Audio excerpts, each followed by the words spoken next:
अस्सलाम वालेकुम। तो आज हम इंशाल्लाह स्टार्ट करते हैं अपना पहला लेक्चर। तो लीनियर अलजेब्रा का पहला लेक्चर है और ये बुक हम जो पढ़ने जा रहे हैं ये एलिमेंट्री लीनियर अलजेब्रा है, हावर्ड एंडन की बुक है बेसिकली। तो इसका ये 11th एडिशन मैंने आपसे शेयर भी किया हुआ है, तो अगर किसी के साथ पास अभी नहीं है तो मुझे व्हाट्सएप मैसेज करें, मैं इंशाल्लाह शेयर कर दूंगा। तो इसका हम स्टार्ट करेंगे सबसे पहले चैप्टर नंबर 1। तो चैप्टर नंबर 1 जो बेसिकली है systems of linear equations and matrices के ऊपर है। तो इस चैप्टर के कंटेंट्स को थोड़ा देख लेते हैं। पहले हम इनमें से जो पढ़ेंगे वो introduction to system of linear equations, Gaussian elimination, matrices and matrix operation और inverse algebraic properties of matrices, elementary matrices and methods of finding inverse and more on linear system होगा, डायगोनल एंड ट्रायंगुलर मैट्रिसेस के ऊपर होगी, matrix transformation होगी। यहां तक मतलब पहले 8 इसके जो सेक्शंस हैं हम इनको ना स्टडी करेंगे। जो सेक्शन 9 एंड 10 है ये ऑप्शनल होंगे हमारे, क्योंकि इनका तल्लक पीपीएससी के साथ नहीं होता, तो लिहाजा ये हम नहीं पढ़ेंगे। वो अपने तौर पे कोई पढ़ना चाहे तो वो पढ़ सकता है। तो सबसे पहले हम सेक्शन नंबर 1 के साथ चलते हैं। तो सेक्शन 1 है introduction to systems of linear equations. यहां पे हम लीनियर इक्वेशंस का इंट्रोडक्शन पढ़ेंगे और एक स्टेप थोड़ा सा आगे जाएंगे हम, ठीक है। तो अगर हम ज्योमेट्री से रिकॉल करते हैं कि linear equation in X Y coordinate system क्या होती है, बेसिकली एक लाइन होती है जिसमें A X plus B Y ये चीजें हमारे पास मौजूद है। तो आप यहाँ पे क्या कर सकते हैं, इसमें ए और बी जो होते हैं ये दोनों जीरो नहीं होते एक वक्त में, ठीक है। ये याद रखने वाली बात है, both can not be zero at the same time. तो अगर दोनों जीरो हो जाते हैं तो फिर क्या हो जाएगा, मतलब इक्वेशन ही नहीं रहेगी, इधर जीरो और उधर सी, तो नॉट पॉसिबल। तो 3 डायमेंशंस के अंदर क्या होता है, एक्स वाई जी कोऑर्डिनेट सिस्टम के अंदर ये आपके पास हो जाएगी प्लेन की इक्वेशन, जिसमें A B and C not all at a time zero नहीं हो सकते, मतलब कि इनमें से कुछ जीरो हो सकते हैं मगर सारे के सारे एक वक्त में जीरो नहीं होंगे। ये कंडीशंस होती हैं, ये इसलिए मैं साथ बता रहा हूँ। बाज का एमसीक्यू के अंदर आ जाता है तो पूछ लेते हैं कि ऑप्शंस क्या हैं। जैसे एक एमसीक्यू आया हुआ था लास्ट ईयर, मतलब इसी 2020 के अंदर, कि लीनियर इक्वेशन दी हुई थी और उसमें से उन्होंने ऑप्शंस पूछे हुए थे कि लीनियर इक्वेशन है तो ए बी के ऊपर लीनियर फंक्शन बेसिकली था वो। तो जैसे ए एक्स प्लस बी था तो उसके ऊपर कंडीशंस पूछी गई थी, तो क्या होती हैं उसमें सिर्फ एक ही कंडीशन होती है, A does not equal to zero. तो ये आपने थोड़ी चीजें माइंड में रखनी है, ठीक है। तो जनरल फॉर्म में लीनियर इक्वेशन की बात करते हैं तो वो क्या होगी, जिसमें एक्स कितने एन वेरिएबल्स हैं और इस फॉर्म में वो लिखी जाती है, ये आपके सामने लिखी हुई है। तो इस फॉर्म के अंदर हमारे पास ये जो लीनियर इक्वेशन है इसको आप देख लें। तो इसके अंदर हमारे पास, सॉरी ये है सामने आ गया आपके, इसमें आपके पास आप देखें तो जो ए और बी एज हैं, जो जितने भी सारे, और बीज एक कांस्टेंट्स होते हैं और एज नॉट ऑल जीरोस होते हैं। इसमें वो भी बात आ जाएगी, सारे के सारे जीरो नहीं होंगे। और बी के ऊपर वो स्पेशल केसेस हो जाते हैं, वो आगे हम पढ़ेंगे। बी जीरो हो जाए तो ये होमोजीनियस हो जाती है, अगर बी जीरो ना हो तो ये नॉन होमोजीनियस टाइप्स हैं, ये आगे का केस है। तो इसके स्पेशल केसेस होते हैं, अगर 2 और 3 हो जाए यहाँ पे तो वही बात है जो अभी हमने पढ़ी है, तो ये लाइन की इक्वेशन, ये प्लेन की इक्वेशन बन जाती हैं। तो इन खास केसेस के अंदर यूजुअली तौर पे हम ना ये A1 A2 नहीं लिखते होते, हम A B C और इस तरह की नोटेशन यूज कर लेते हैं जैसे ये लिखी हुई है, ठीक। तो जैसे ये देखेंगे स्पेशल केस में उसने यहीं पे डिस्कस कर लिया है कि B अगर जीरो आ जाए तो ये हमारे पास केस क्या बन जाता है, ये सारी की सारी इक्वेशन होमोजीनियस इक्वेशन बन जाती है। याद रखिएगा होमोजीनियस इक्वेशन के अंदर हर ये जो है ना कांस्टेंट के साथ वेरिएबल मल्टीप्लाई हो रहा होता है और कोई भी अकेली कांस्टेंट टर्म मौजूद नहीं होती। ये होमोजीनियस लीनियर इक्वेशन की पहचान है, ठीक है। तो कुछ एग्जांपल्स दी हुई हैं, जैसे पेपर में एमसीक्यू आ जाता है कि which of the following is a linear equation, या which of the following does not is not a linear equation. तो इस तरह के एमसीक्यूज भी आ जाते हैं। ये छोटी छोटी सी बातें हैं, मगर बात का ये छोटी सी चीज आती है तो बंदा कंफ्यूज हो जाता है। तो मेरी कोशिश यही होगी कि जब भी आपको ये टॉपिक्स पढ़ाऊं तो छोटी से छोटी चीज के ऊपर आपका ना ध्यान लेके जाऊं, ताकि आप कोई बात मिस ना करें। तो ये सेवरल इक्वेशंस दी हुई हैं, इसमें देखेंगे इसमें सारे कोफिशिएंट्स ए बी सी जो दिए हुए थे ना यहाँ पे A1 A2 A3 सारे के सारे 1 हो गए हैं और सब वेरिएबल्स का 1 है। ये भी एक लीनियर इक्वेशन ही होगी। ये भी एक लीनियर है, ये भी एक लीनियर है। इसमें देखें तो x के y के ऊपर स्केयर आ गया, तो इसके साथ अगर मैच करते हैं हमारे पास इसमें x1 x2 x3 और सो ऑन xn के ऊपर कोई भी पावर नहीं है, लिहाजा इससे अगर मैच करते हैं तो हमारे पास ये पता चल जाता है ये लीनियर नहीं है। इसी तरह इसके अंदर कोई भी प्रोडक्ट टर्म मौजूद नहीं है, तो यहां से भी हम एक आइडिया मिल जाता है कि ये जो हमारे पास लीनियर इक्वेशन स्टैंडर्ड फॉर्म में इसमें कोई भी प्रोडक्ट टर्म नहीं है। तो यहां से पता चलता है कि हमारे पास ये x और y दोनों प्रोडक्ट टर्म आ गई, लिहाजा ये भी लीनियर इक्वेशन नहीं है। इसमें देखें तो ट्रिग्नोमेट्रिक फंक्शन आ गया, असल इक्वेशन के अंदर देखें तो कोई ट्रिग्नोमेट्रिक फंक्शन नहीं था, ये भी लीनियर नहीं। इसके अंदर देखें स्क्वायर रूट आ गया x के ऊपर, असल में नहीं था, तो लिहाजा ये भी लीनियर नहीं।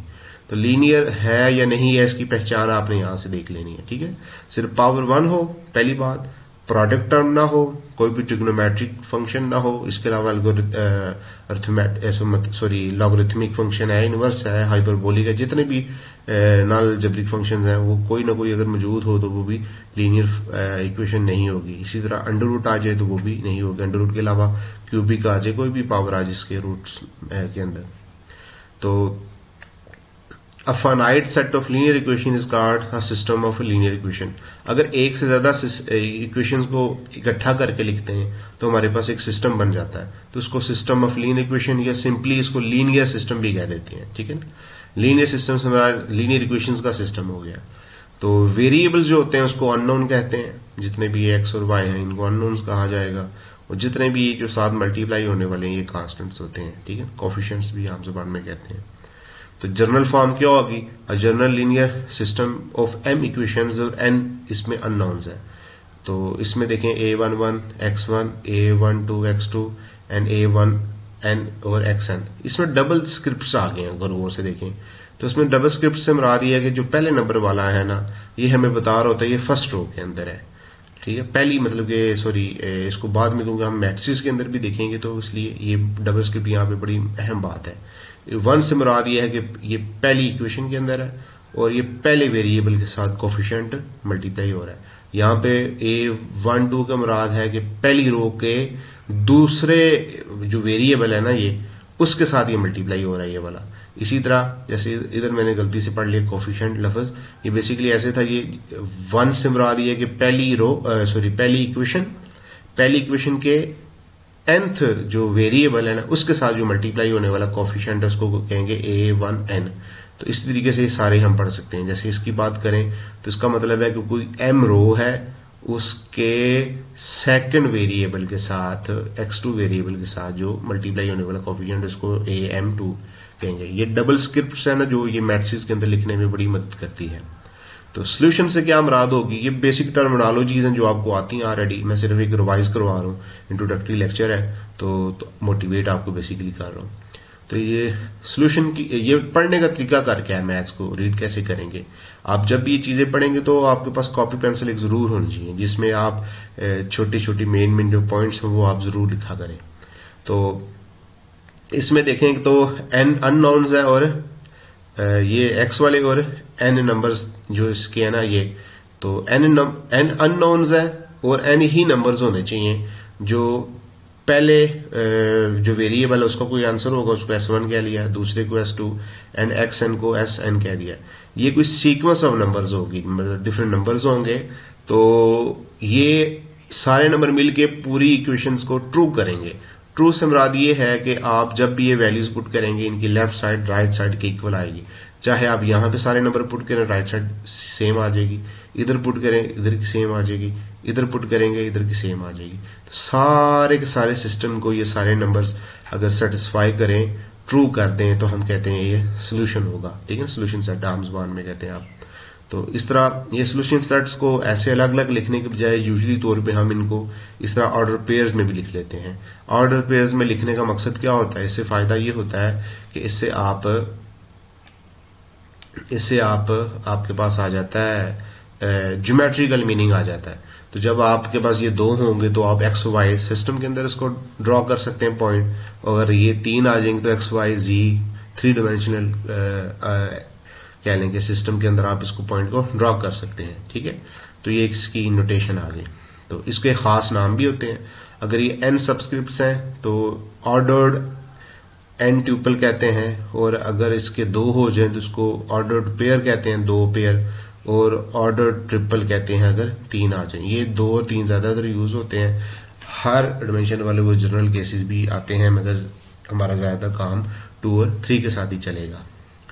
तो इसी तरह linear system into unknown arise in connection with intersections of lines. तो हमारे पास ये कैसे आता है ज्योमेट्रिकली, इसकी थोड़ी हम बेसिकली इंटरप्रिटेशन की तरफ जा रहे हैं कि जब भी हमारे पास 2 अननोन्स के अंदर लीनियर सिस्टम आता है तो हमारे पास जब भी बात होती है तो वो एक कह लें कि ना इंटरसेक्शन ऑफ 2 लाइंस की बात आ जाती है। अगर हम सोल्यूशन की बात करते हैं तो इसमें 3 तरह के केसेस आ सकते हैं, जैसे आपके सामने लिखे भी हुए हैं। पहला केस ये आता है कि ऐसा हो सकता है ये दोनों लाइंस पैरेलल हों और मुख्तलिफ भी हों, मतलब दोनों पैरेलल हैं मगर दोनों के जो इंटरसेप्ट्स हैं वाई के वो अलग अलग हैं। तो आप इस केस में क्या होगा, दोनों आपस में इंटरसेक्ट नहीं करेंगे किसी एक पॉइंट पे, तो इस केस में इनका कोई सोल्यूशन नहीं होगा। ज्योमेट्रिकली बात कर रहा हूं मैं। इसी तरह दोनों लाइंस पैरेलल नहीं है तो ऑब्वियसली किसी एक पॉइंट के ऊपर वो इंटरसेक्ट करेंगी, तो जिस पॉइंट के ऊपर वो इंटरसेक्ट करेंगी उसको हम कह देते हैं वो सोल्यूशन हो जाता है उसका, और एक सोल्यूशन उसका पॉसिबल होगा। तीसरा केस ये है कि अगर वो दोनों पैरेलल्स हैं और डिस्टिंक्ट नहीं है, आम ज़माने में दोनों लाइन कोइंसाइड कर जाती हैं, एक लाइन के ऊपर दूसरी लाइन पूरी की पूरी उसी के ऊपर लाई कर जाए, तो हम कहते हैं कि उस केस में सोल्यूशन होंगे, मगर उस लाइन के ऊपर जितने भी पॉइंट्स होंगे और वो इन्फिनिट पॉइंट्स होते हैं, लिहाजा इन्फिनिट सोल्यूशंस आ जाएंगे। इसकी ज्योमेट्रिकली इंटरप्रिटेशन भी नीचे दी हुई है ग्राफिकली, तो हम इसको देख लेते हैं। जैसे ये दोनों पैरेलल लाइंस हैं, दोनों डिफरेंट लाइंस हैं, लिहाजा नो सोल्यूशन की तरफ है। इसमें देखें दोनों नॉन पैरेलल लाइंस और एक पॉइंट पे इंटरसेक्ट हो रही है, लिहाजा यूनिक सोल्यूशन है। इस केस में देख लेंगे दोनों लाइंस कोइंसाइड कर रही हैं, लिहाजा इन्फिनिट सोल्यूशंस आ गए हैं। तो अगर एक सिस्टम है जिसके पास लीनियर सिस्टम है ना, कंसिस्टेंट है, अगर उसका एटलीस्ट वन सोल्यूशन हो, एटलीस्ट वन से मुराद या तो एक पॉइंट पे इंटरसेक्ट कर रहा हो या इन्फिनिट पॉइंट्स पे इंटरसेक्ट कर रहा हो, तो इस केस इन दोनों केसेस के अंदर जो सिस्टम होगा वो हमेशा क्या होगा, कंसिस्टेंट होगा। और इस केस के अंदर क्या होगा, नॉन कंसिस्टेंट सिस्टम उसको कहते हैं। ठीक है, ये भी अक्सर एमसीक्यू आ जाता है, कंसिस्टेंट और नॉन कंसिस्टेंट, या बाज बार इसको ज्यादातर लफ्ज जो यूज किया जाता है इनकंसिस्टेंट सिस्टम भी कहा जाता है, जैसे बुक के अंदर टर्मिनोलॉजी भी है, तो दोनों यूज हो जाती हैं, तो इसका थोड़ा आप माइंड में रखिएगा। इसी तरह अगर 3 इक्वेशंस की बात आ जाए तो इस केसेस में जैसे हमने पहले देखा है कि ये एक प्लेन की इक्वेशन है, ये दूसरी भी प्लेन की, तीसरी भी प्लेन की है, तो 3 प्लेन्स अंडर कंसिडरेशन आ जाते हैं। इस केस में देखेंगे केसेस कितने थे, 1 2 3, मगर इस केसेस के अंदर आप देखें तो डिफरेंट केसेस आपके सामने आ जाएंगे। तो केसेस बड़े प्यारे से ग्राफिकली समझ लगेगी आपको। नो सोल्यूशन, ये सारे नो सोल्यूशन है। पॉसिबिलिटीज हो सकती है ना, 3 प्लेन ऐसे होंगे, तीनों प्लेन जैसे शेल्व्स नहीं बनी होती, पैरेलल शेल्व्स आप घर में देखते हैं, तो उस तरह तीनों प्लेन्स हो, एक के ऊपर दूसरा, दूसरे के ऊपर तीसरा, आपस में स्पेस हो, तो इस तरह के केसेस के अंदर parallel planes, no common intersection है, नो सोल्यूशन। ऐसा भी हो सकता है कि 2 प्लेन पैरेलल हो, तीसरा उन दोनों को इंटरसेक्ट कर रहा हो, तो क्योंकि तीनों एक ही पॉइंट पे इंटरसेक्ट नहीं कर रहे, तो लिहाजा इस केस में भी क्या होगा, नो सोल्यूशन होगा। ठीक है, इस केस में देखें कि तीनों इंटरसेक्ट कर रहे हैं, मगर देखें किस तरीके से कर रहे हैं, एक पॉइंट पे नहीं है, दोनों आपस में कर रहे हैं और एक वाला उन दोनों को कर रहा है, तो इस केस में भी नो सोल्यूशन होगा, कॉमन इंटरसेक्शन नहीं है। सोल्यूशन की जब भी बात होगी ज्योमेट्रिकली तो कॉमन सोल्यूशन की बात होगी। इसमें देखें तो 2 जो प्लेन है वो कोइंसाइड किए हुए हैं, मतलब दोनों एक ही प्लेन के ऊपर जैसे लाइंस होती हैं वो पड़े हुए हैं, और एक प्लेन उनसे अलग से पड़ा हुआ है। तो इस तरह भी हमारे पास 2 प्लेन का है तो इन्फिनिट इंटरसेक्शन आ रहा है, मगर तीसरा प्लेन क्योंकि इंटरसेक्ट नहीं कर रहा है, इस केस में भी कितने हो जाएंगे, आपके पास नो सोल्यूशन होगा, क्योंकि कॉमन इंटरसेक्शन इस केस में भी मौजूद नहीं है। इसी तरह हम बात करते हैं वन सोल्यूशन की। आप देखेंगे जैसे ये आपके पास एक 2 प्लेन्स हैं जो आपस में मिले हुए हैं इस लाइन के ऊपर, मगर तीसरा प्लेन उनके ऊपर से गुजर जाता है और एक पॉइंट पे वो कट करता है। इस केस में देखें तो ये और ये दोनों प्लेन तो इन्फिनिट इंटरसेक्शन के अंदर है, मगर तीसरा प्लेन सिर्फ एक पॉइंट से गुजर रहा है जो तीनों को एक पॉइंट पे इंटरसेक्ट करने पे मजबूर कर रहा है। तो तीन पॉइंट जब तीन चीजें जब लाइंस या प्लेन्स वगैरह मिलती हैं तो कंकरेंट का लफ्ज बेसिकली यूज होता है। तो ये एक पॉइंट के ऊपर कह लें कि कोइंसाइड कर रहे हैं, तो ये इसका इंटरसेक्शन हो जाएगा पॉइंट, तो हमारे पास एक यूनिक सोल्यूशन आ जाएगा। इसमें देखें तो ये बुक की शक्ल बन गई है, इसमें एक पेज ये है, दूसरा पेज ये है, तीसरा पेज ये है। तो ये तीनों के तीनों देखें तो एक लाइंस के ऊपर पूरे के पूरे मिले हुए हैं, तो तीनों प्लेन इन्फिनिट इंटरसेक्शन दे रहे हैं, तो लिहाजा इनका जो इंटरसेक्शन होगा वो इस केस में एक लाइन होगी, इस केस में एक पॉइंट होगा, इस केस में पूरी की पूरी एक लाइन होगी, इस केस में इन्फिनिट इंटरसेक्शन आएंगे। ऐसा भी तो हो सकता है कि पूरे के पूरे तीनों प्लेन आपस में एक दूसरे के ऊपर लाई करें, तो जब एक दूसरे के ऊपर लाई करेंगे तो इस केस में जो प्लेन्स है ना वो कोइंसिडेंट है, इंटरसेक्शन इस केस में प्लेन होगा। तो ये बड़े खूबसूरत से एमसीक्यूज बन रहे हैं कि अगर शॉर्ट क्वेश्चन के अंदर भी एमसीक्यू के अंदर भी इस तरह के डायग्राम आ जाए तो नीचे ऑप्शन दे दिए कि कितने सोल्यूशन है इसका, 1 है, इन्फिनिट है, लाइन होगी, इन्फिनिट प्लेन होगा, क्या होंगे, तो ये बनाए जा सकते हैं। ठीक है, तो इसी तरह के डिफरेंट सिनेरियो वो पूछ सकता है, तो इनको भी थोड़ा माइंड में रखने की बात है। तो इनफाइनाइटली मैनी सॉल्यूशंस होंगे तीनों जब एक दूसरे को अप्लाई करें। इसी तरह इनफाइनाइटली मैनी सॉल्यूशंस होंगे जब टू कोइंसिडेंट प्लेन्स हो इंटरसेक्शन इन अ लाइन। ये दो प्लेन या ये वाले दो प्लेन एक दूसरे को अप्लाई कर रहे हैं, मगर तीसरे प्लेन के साथ वो क्या करते हैं, एक लाइन में कोइंसाइड कर रहे हैं। इसके अलावा कोई ऑप्शन सोचे तो आपको माइंड में नहीं आएंगे। ये पॉसिबल ओरिएंटेशन थी जो हम प्लेन्स को ग्राफिकली ड्रॉ कर सकते हैं और हम उनके इंटरसेक्शन निकाल सकते हैं। इस केस में देखें तो एक पॉइंट पे, इस केस में देखें तो इन्फिनिट लाइंस हैं, इस केस में देखें तो पूरा का पूरा प्लेन एक दूसरे पर इंटरसेक्ट हो रहा है। इस केस में देखें तो इनफाइनाइट मैनी सॉल्यूशंस है, मगर किस तरह दो कोइंसाइड है और एक प्लेन है, तो यहां पे भी एक लाइन बन रही है। ठीक है, ये ज्योमेट्रिकल इंटरप्रिटेशन आई हुई है। तो पीपीएससी के हवाले से एमसीक्यूज की जो निकल सकती थी बात, वो मैंने यही बताई है कि यहाँ पे इनकी ज्योमेट्रिकली इंटरप्रिटेशन पूछी जा सकती है किसी सेंस में, तो लेस लाइकली है, मगर फिर भी हमने कोई चीज पढ़नी है तो चीजों को थोड़ा माइंड में रखना है। तो इन सारी बातों को अगर हम समराइज करें ना, एक थ्योरम बन सकता है। जो ये थ्योरम की स्टेटमेंट है बेसिकली, मगर इसने थोड़ी सी अलग करके लिखी हुई है। तो every system of linear equation has 0, 1 और infinitely many solutions, there are no other possibilities. तो ये सोल्यूशन को, इस थ्योरम को थोड़ा एक्सप्लेन करते हैं। जैसे मैंने आपसे कहा था कि मेरा जो मेन टारगेट होगा आपकी क्लासेस के अंदर थ्योरम्स को एक्सप्लेन करना है कि आया कि यार थ्योरम क्या कहना चाह रहे हैं। तो यहां भी ये कहना चाह रहे हैं कि अगर सिस्टम ऑफ लीनियर इक्वेशन है, चाहे minimum system of linear equation 2 का होगा, 2 से या 2 से ज्यादा जितने भी इक्वेशंस आएंगी, तो लीनियर सिस्टम आपके पास हो, उसमें या तो कोई सोल्यूशन नहीं होगा, ठीक है, मतलब आपस में इंटरसेक्ट नहीं करेंगे लाइंस जितनी भी है, तो या प्लेन्स की बात हो रही है, तो या ये होगा कि आपके पास वो किसी एक पॉइंट के ऊपर इंटरसेक्ट करेंगे, या ये होगा कि वो इनफाइनाइटली मैनी मतलब एक दूसरे के ऊपर लाई करेंगे। तो इस चीज से एक चीज आपके सामने आ जाती है, या तो सिस्टम के पास सोल्यूशन नहीं है या उसके पास है। अगर उसके पास सोल्यूशन है तो या तो यूनिक होगा या इन्फिनिट होगा। ऐसा नहीं हो सकता किसी सिस्टम के आपके पास 2 सोल्यूशन हो, 3 हो या 4 होंगे, ऐसी बात नहीं होगी। सोल्यूशन आपके या तो यूनिक होगा या इनफाइनाइटली मैनी होंगे। समझे बात? तो ये एक बड़ी नुक्ते वाली बात है, अक्सर कंफ्यूज हो जाते हैं एमसीक्यूज के अंदर। तो या तो 1 सोल्यूशन होगा या उसके इनफाइनाइटली मैनी सोल्यूशंस होंगे।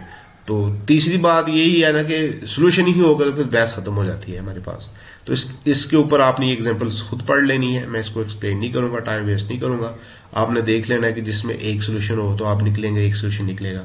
इस एग्जांपल के अंदर उसने एक्सप्लेन किया भाई ये नो सोल्यूशन है। नो सोल्यूशन क्यों है जी, गौर से देखें तो इसमें से हम 3 कॉमन निकाल लें, 3 कॉमन निकालें तो यहाँ पे 2 आ जाता है, ठीक है। तो इधर 2 आ जाएगा और इधर x+4 इधर 4, ये दोनों में पैरेलल इक्वेशंस बन जाती हैं। तो जो पैरेलल्स हो जाती हैं और डिस्टिंक्ट भी होती हैं, आपको पहले पढ़ा है, तो उसमें सोल्यूशन नहीं होगा, ठीक है। इस तीसरे केस में आ जाते हैं इनफाइनाइटली मैनी सॉल्यूशंस होंगे। इसमें से आप देखें तो 4 कॉमन निकालें, 4 कॉमन निकालें तो ये ऊपर वाली ही लाइन बन जाती है। तो जब ये ऊपर वाली ही लाइन बन जाए तो दोनों इक्वेशन ये कोइंसाइड कर गई हैं, तो स्केलर मल्टीपल होगी है ना। देखें 2 लाइंस अगर एक दूसरे का स्केलर मल्टीपल हो तो इन्फिनिट सॉल्यूशंस होंगे उस केस में, ठीक है। इसी तरह इन्फिनिट सॉल्यूशन की जब बात आती है तो इन सॉल्यूशंस को हम ना दो में लिख सकते हैं, फ्री वेरिएबल की फॉर्म में, मतलब जैसे ये फ्री वेरिएबल है इसमें y, तो यह पैरामीट्रिक फॉर्म में हम क्या कर देते हैं, जो फ्री वेरिएबल होता है उसको लेट कर लेते हैं t एक पैरामीटर के, और इसकी वैल्यूज हम पुट करते हैं t की, तो हमारे पास x की आने लग जाती हैं। तो इस तरह हमारे पास ये पॉइंट्स डिफरेंट आने लग जाते हैं।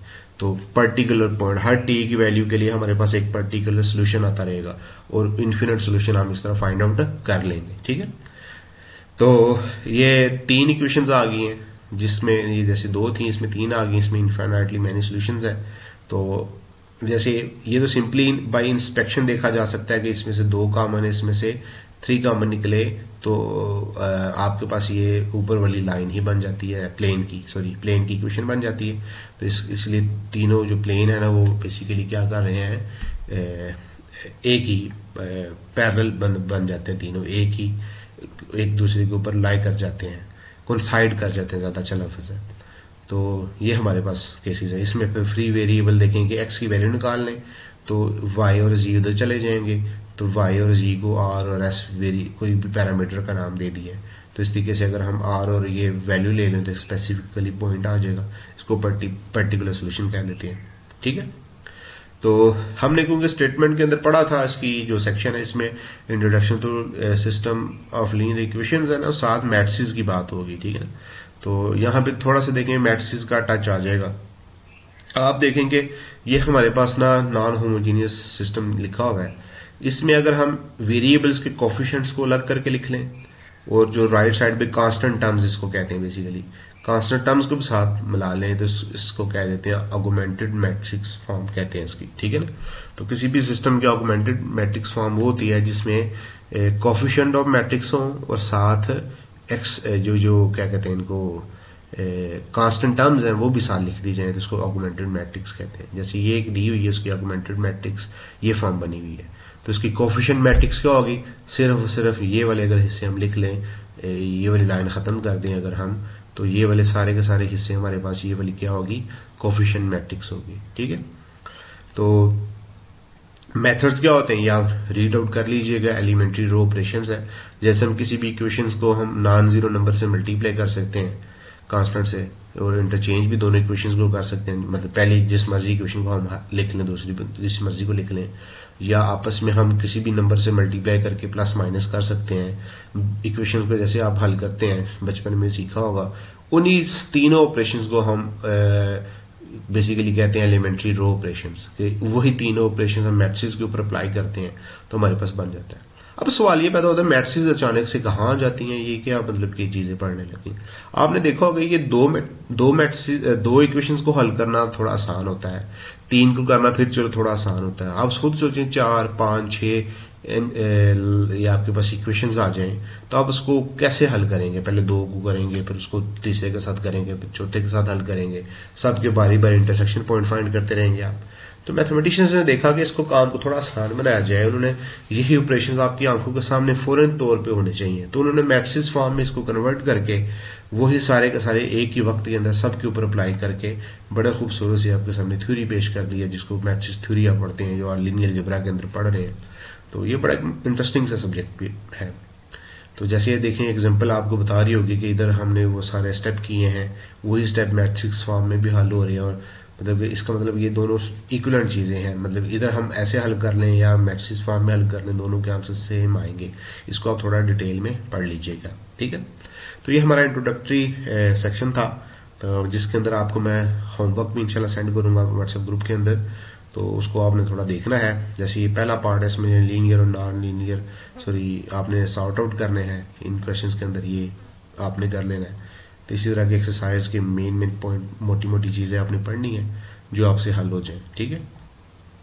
तो इसी सेक्शन के हवाले से फिर आपने क्या करना है कि ये जो 1.2 है ये हम बाद में देखेंगे। इसी सेक्शन के हवाले से आपके पास ये जो दूसरी बुक में आपने आपको बताई हुई है शाम सीरीज की, इसको आपने ओपन कर लेना है, और इसके अंदर आप देखें तो इसका ये चैप्टर नंबर 1 है ना, जो ये वेक्टर्स के ऊपर है, ये तो नहीं पढ़ना, अलजेब्रा और मैट्रिसेस है नहीं, ये सिस्टम ऑफ लीनियर इक्वेशन तीसरा चैप्टर है जो इसको आपने ओपन कर लेना है, ठीक है। तो ये जो तीसरा चैप्टर है बेसिकली इसको आपने देखना है। तो इसमें से आपने बेसिक डेफिनेशन जो भी आपने पढ़ी है वो यहाँ से भी पढ़नी है। इसमें उसकी निस्बत थोड़ी ज़्यादा समरी होगी और इसमें कुछ नई टर्म्स आपको सीखने को मिलेंगी और इससे रिलेटेड कुछ एग्जांपल्स आपको मिलेंगी। ये सारी की सारी ये हमने सारी की सारी चीज़ें पढ़ी हैं। यहाँ पे आपने थोड़ी सी दोबारा इनको पढ़ने की कोशिश करनी है। यहाँ पे थोड़ी सी अलग अंदाज में आपको चीज़ें मिलेंगी, ठीक है। तो यहाँ पे एक फ़र्क ये होगा कि फील्ड की बात हो रही होगी के, और वहां पे एक फील्ड रियल नंबर्स को लेके ना बात हो रही होगी। दोनों को बुक्स में ये सिर्फ फर्क होगा, ये जर्नल होगी बात और वो स्पेसिफिकली रियल नंबर्स के ऊपर होगी बात, ठीक है। तो ये देखें सिस्टम ऑफ लीनियर इक्वेशंस की कैटेगराइजेशन है। इनकंसिस्टेंट होता है या कंसिस्टेंट होता है। इनकंसिस्टेंट हो तो नो सोल्यूशन होता है, कंसिस्टेंट हो तो दो पॉसिबिलिटीज होती हैं, यूनिक सोल्यूशन होगा या इन्फिनिट होगा। दरमियानी राय कोई नहीं, दो सोल्यूशन नहीं हो सकते, तीन नहीं हो सकते, या तो यूनिक है या इन्फिनिट सोल्यूशन है। ये इसी तरह आप ऑगमेंटेड मैट्रिक्स के ऊपर पढ़ेंगे। तो जहां तक आपने ये पढ़ी है ना, तो ये एक नया कंसेप्ट है जो उस बुक में आपको नहीं मिलेगा, डीजनरेट लीनियर इक्वेशन। वही वाली बात है कि अगर लीनियर इक्वेशन के अंदर ये सारे के सारे एट ए टाइम जीरो नहीं ना हो सकते, तो इसलिए यहाँ पे उन्होंने डीजनरेट लीनियर इक्वेशन का केस अलग से डिस्कस किया है। अगर ये सारे के सारे जीरो हो जाएं तो, क्योंकि इसकी ना बड़ी आगे अहमियत है, लीनियर डिपेंडेंट और इंडिपेंडेंट का जो कंसेप्ट है ना इसके ऊपर डिपेंड करता है बेसिकली। तो इसलिए इसने यहाँ पे थोड़ा सा आपको गाइड कर दिया है। तो ये सारे के सारे जीरो हो जाएं तो दो केस होंगे, बी या तो जीरो होगा या जीरो नहीं होगा। अगर बी जीरो नहीं है तो equation zero has no solution, क्योंकि इधर सारे के सारे जीरो है, उधर जीरो नहीं है, तो सिस्टम के पास कोई होगा ही नहीं सोल्यूशन। अगर बी भी जीरो हो जाए तो आपके पास जो होता है ना, तो कोई भी आप फिर एक्स टू एक्स एन कोई भी आप पुट कर लेंगे ना यहाँ पे, क्योंकि कोफिशिएंट तो सारे जीरो हैं, यहाँ पे इनकी जगह पे कोई भी वैल्यू पुट करोगे तो आपके पास वो सोल्यूशन हो जाएगा। फिर इसका मतलब इन्फिनिट सोल्यूशन आ जाएंगे इस केस में आपके पास, ठीक है ना। हर तरह का वेक्टर आपका सोल्यूशन हो जाएगा और इसको उसने थ्योरम की फॉर्म में भी लिख लिया है, ठीक है। तो ये आपने थोड़ा सा इसको देख लेना है। Leading unknown in non degenerate linear equation. Non degenerate linear equation क्या होगी, जिसके अंदर आपके पास कुछ जीरो होंगे और कुछ नॉन जीरो होंगे, ये वाले सारे के सारे जीरो नहीं होंगे। तो इसको लिखने का तरीकाकार ये होता है, जो जीरो होते हैं उनको नहीं लिखते, जो नॉन जीरो उन सबको लिख लेते हैं। तो ये हमारे पास आ गया, ठीक है। एलिमेंट्री ऑपरेशंस की बात करें तो ये वाली वही बात उसने यहाँ पे भी बयान की हुई है। तो यहाँ पे ये एक चीज बड़ी प्यारी सी है कि two systems of linear equation have the same solutions if and only if each equation in each system is a linear combination of equation in other system, ठीक है। तो जैसे एक सिस्टम दूसरे सिस्टम का लीनियर कॉम्बिनेशन के अंदर लिखा जाए तो हम क्या कहते हैं इसको, दोनों सिस्टम जो होंगे वो क्या होंगे, सेम सोल्यूशन होंगे। अगर दोनों के सेम सोल्यूशन होंगे तो हम उन दोनों सिस्टम्स को कहते हैं इक्विवेलेंट सिस्टम्स, ठीक है। तो ये एक एमसीक्यू आ जाती है कि इक्विवेलेंट सिस्टम्स क्या होते हैं, जिनके सोल्यूशंस सेम होते हैं, दोनों के सोल्यूशन हर चीज उनकी सेम होती है, ठीक है। तो एलिमेंट्री ऑपरेशंस तक आपने इसको थोड़ा पढ़ना है और फिर एंड पे जाके इसका आपको पता है एक्सरसाइज के होते हैं, क्या कहते हैं, ये वाली एमसीक्यू पेपर में आई थी, A X plus B equal to मतलब फंक्शन था, तो उसमें किस केस में सोल्यूशन होगा, किस केस में नहीं होगा। तो ये एक एमसीक्यू बड़ी प्यारी सी, इसको आपने माइंड में रखना है, ठीक है। तो आज का लेक्चर मैं इसी के साथ कंक्लूड करूंगा, और कोई आपको इस हवाले से कोई कन्फ्यूजन हो तो आप मुझे 24/7 व्हाट्सएप ग्रुप के अंदर मैसेज कर सकते हैं। तो मैं इंशाल्लाह कोशिश करूंगा अब्रप्टली आपको फौरन जवाब दूं। तो ये लेक्चर आपके साथ चला शेयर हो जाया करेंगे अल्टरनेट डेज के ऊपर। हम रोज का एक शुरू में एक इसका सेक्शन पढ़ा करेंगे, फिर थोड़े से स्पीड अप हो जाएंगे। तो रिकॉर्डेड लेक्चर्स आपको मिला करेंगे, क्योंकि हर बंदा थोड़ा मसरूफ होता है, तो आपको आसानी देनी है कि आप जब भी टाइम हो आप उसको सुन लें और आप रेलिवेंट जो भी क्वेश्चन हो आपके दिमाग में मुझसे पूछ लें। तो हर मंडे को हम कोशिश किया करेंगे एक चैप्टर का जितना भी हम हिस्सा पढ़ लिया करेंगे एक चैप्टर का, तो हम उसका हर मंडे को एक टेस्ट ले लिया करेंगे क्विज फॉर्म में, और उसको फिर हम अगले दिन डिस्कस कर लिया करेंगे, या उसी दिन रात को एक सेशन के अंदर डिस्कस कर लिया करेंगे, ठीक है। तो मेरा मकसद आपको बहुत ज्यादा प्रैक्टिस कराना, आपको ट्रैक पे रखना, आपको बताना कि क्या चीजें पढ़नी क्या नहीं पढ़नी, ये मेरा मकसद है। अदरवाइज मटेरियल आपको पता है फेसबुक के ऊपर, नेट के ऊपर, यूट्यूब के ऊपर बेशुमार है, लोग पढ़ सकते हैं, अकेले ट्राई कर सकते हैं। मेरा मकसद आपको सिर्फ ट्रैक पे रखना। तो इंशाल्लाह मैं आपको ट्रैक पर रखूँगा, चीज़ों की प्रैक्टिस कराऊँगा, अंडरस्टैंडिंग डेवलप कराऊँगा। तो इंशाल्लाह फिर अगले लेक्चर तक मुझे इजाज़त दें। अल्लाह हाफिज़।